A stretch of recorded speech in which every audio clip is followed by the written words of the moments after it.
শুল্ক পরিস্থিতির কোনো পরিবর্তন ঘটে নাই। এর আগে যেটা শুল্ক ধার্য করেছিল মার্কিন যুক্তরাষ্ট্র, সেটির তাদের আইন অনুসারে এটি 150 দিনের মাথায় উত্তীর্ণ হয়ে যায়। তো সেই 150 দিনের মাথায় এটি যখন থাকবে না, এক্সপায়ার করবে, তখন নতুন ঘোষিত একই মাত্রার শুল্ক সেটির স্থান নেবে। সো এটা একটা অ্যাকচুয়ালি রিপ্লেসমেন্ট, নতুন করে আর কোনো শুল্ক ধার্য হচ্ছে না। তার মানে শুল্ক পরিস্থিতির কোনো পরিবর্তন হচ্ছে না।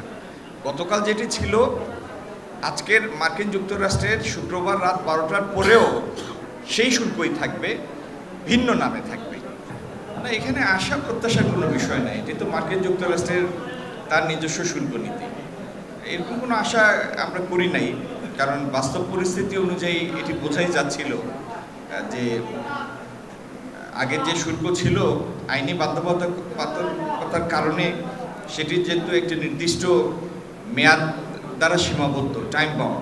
দেশ জুড়ে যে কোনো কেনাকাটায় 10,000 টাকার বেশি অফার, তাই পেমেন্ট মানেই বিকাশ। তো সেই টাইম বাউন্ড, সেই আইনের অধীন সেই সময়টা পার হলে নতুন কিছু দিয়ে সেটা রিপ্লেস করা হবে, সেটা তো বোঝাই যাচ্ছে না। তেলের দাম বাড়লে সেই তেল তো আর রাতারাতি আসে না।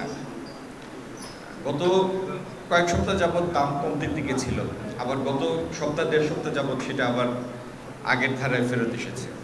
তো এটার আপনারা তো সবাই জানেন যে যে মূল্যে পেট্রোলিয়াম পণ্য আনা হয়, অনেক বেশি ভর্তুকি মূল্যে সেটি সরবরাহ করা হয় না। সরকারের এই মুহূর্তে এরকম কোনো